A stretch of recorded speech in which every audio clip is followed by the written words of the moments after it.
भगवान बुद्ध और हरिति की कहानी बहुत समय पहले की बात है। श्रावस्ती नाम का एक समृद्ध नगर था जो व्यापार, धर्म और संस्कृति का केंद्र माना जाता था। यही वह स्थान था जहां भगवान बुद्ध अपने शिष्यों के साथ समय समय पर ठहरते और लोगों को धर्म का उपदेश देते थे।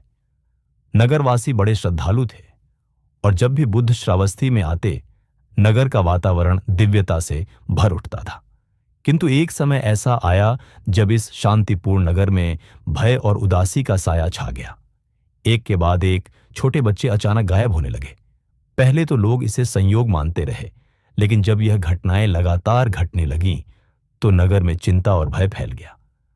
माता पिता व्याकुल हो उठे। कोई नहीं जान पा रहा था कि ये मासूम बच्चे कहाँ जा रहे हैं, किसने उन्हें उठाया या उनका क्या हुआ।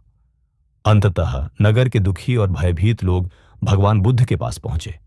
आंखों में आंसू, दिलों में आस। वे बोले, भगवान, कृपा करके हमारी सहायता करें। हमारे बच्चे बिना किसी चिन्ह के लापता हो रहे हैं। हमने हर जगह खोज की, पर कुछ पता नहीं चला। अब हमारी आशा केवल आप ही हैं। बुद्ध ने लोगों की बात को ध्यान से सुना। वे सर्वज्ञानी थे, परंतु उन्होंने सत्य को जानने के लिए गहन ध्यान में प्रवेश किया। थोड़ी देर बाद जब वे ध्यान से बाहर आए, उन्होंने बताया कि यह कार्य एक शक्तिशाली यक्षिणी द्वारा किया जा रहा है, जिसका नाम था हरिति। हरिति कोई साधारण स्त्री नहीं थी, वह एक यक्षिणी थी, अलौकिक शक्तियों से युक्त। उसका तेज विकराल था और वह नगर के लोगों की दृष्टि से छिपकर रहती थी। हरिति के स्वयं 100 बच्चे थे और वह उन्हें अत्यंत प्रेम करती थी, किंतु वह एक भयानक आदत की शिकार बन गई थी। वह अन्य माताओं के बच्चों को चुराकर अपने बच्चों को खिलाती थी। उसे लगता था कि उसके 100 बच्चों को पालने के लिए वह जो कर रही है वह उचित है। हरिति का यह व्यवहार धीरे धीरे पूरे नगर के लिए एक दुःस्वप्न बनता जा रहा था। सैकड़ों परिवारों की गोद सूनी हो गई थी। माताएं रात भर रोतीं और पिता बेचैन होकर गलियों में अपने बच्चों को खोजते। भगवान बुद्ध ने यह सब जानकर हरिति को सीधे कुछ कहने के बजाय एक उपाय निकाला। उन्होंने हरिति का सबसे छोटा और सबसे प्रिय पुत्र अपने ध्यान बल से अदृश्य कर दिया। जब हरिति को यह पता चला कि उसका सबसे छोटा बच्चा गायब हो गया है, तो वह पागल सी हो गई। उसके दिल में हुक उठी।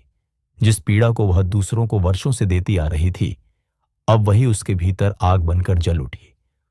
वह पहाड़ों, जंगलों, नदी किनारों और मंदिरों के पीछे हर जगह उसे ढूंढने लगी, लेकिन उसका पुत्र कहीं नहीं मिला। आखिरकार थकी हारी, धूल से सनी, रोती बिलखती हरिति बुद्ध के पास पहुंची। वह बुद्ध के चरणों में गिर पड़ी और विलाप करते हुए बोली, भगवान, मेरा बच्चा कहीं नहीं मिल रहा। आप कृपा करके मुझे उसे लौटा दीजिए। मैं उसके बिना नहीं रह सकती। बुद्ध ने उसे गहरी करुणा से देखा और शांत स्वर में बोले, हरिति, तुम्हारे पास 100 बच्चे हैं, फिर भी एक के खो जाने से तुम्हारा हृदय टूट गया है। सोचो उन माताओं के बारे में जिनके इकलौते बच्चों को तुमने उनसे छीन लिया। क्या तुम्हें उनकी पीड़ा अब समझ में आती है? यह वाक्य हरिति के हृदय में गहराई से उतर गया। उसे पहली बार अपने कर्मों की सच्ची भयावहता का अनुभव हुआ। उसका अभिमान, उसकी शक्ति सब टूटकर गिर पड़े। उसने अपने आंसुओं में पश्चाताप को घोलते हुए कहा, मैं बहुत बड़ी भूल कर चुकी हूं भगवान, कृपा करके मुझे क्षमा करें। अब से मैं कभी किसी मां की गोद नहीं सूनी करूंगी। मैं अपनी शक्तियों का उपयोग अब बच्चों की रक्षा में करूंगी। बुद्ध ने उसके परिवर्तन को देखकर मुस्कुराते हुए कहा, हरिति, सच्चा पश्चाताप ही सच्चे परिवर्तन का प्रथम कदम होता है। अब से तुम बच्चों की रक्षक बनो, उनका पालन पोषण करो जैसे एक सच्ची माता करती है। इसके बाद उन्होंने ध्यान के माध्यम से उसका बच्चा उसे लौटा दिया। उस दिन के बाद से हरिति पूरी तरह बदल गई। वह श्रावस्ती में बच्चों की संरक्षिका बन गई। अब वह किसी यक्षिणी के रूप में नहीं, बल्कि माता हरिति के नाम से पूजी जाने लगी। नगर के लोग उसे सम्मान देने लगे। कई स्थानों पर उसकी मूर्तियां स्थापित की गईं, जहां माताएं अपने बच्चों की कुशलता के लिए प्रार्थना करने लगीं। इस कथा का संदेश, इस कहानी से हमें यह सीखने को मिलता है कि पश्चाताप और करुणा के माध्यम से कोई भी बदल सकता है। जब एक शक्तिशाली यक्षिणी अपने किए पर पश्चाताप करके बच्चों की रक्षक बन सकती है, तो हम सभी में भी परिवर्तन की शक्ति है। करुणा और समझ से हर हृदय को जीता जा सकता है।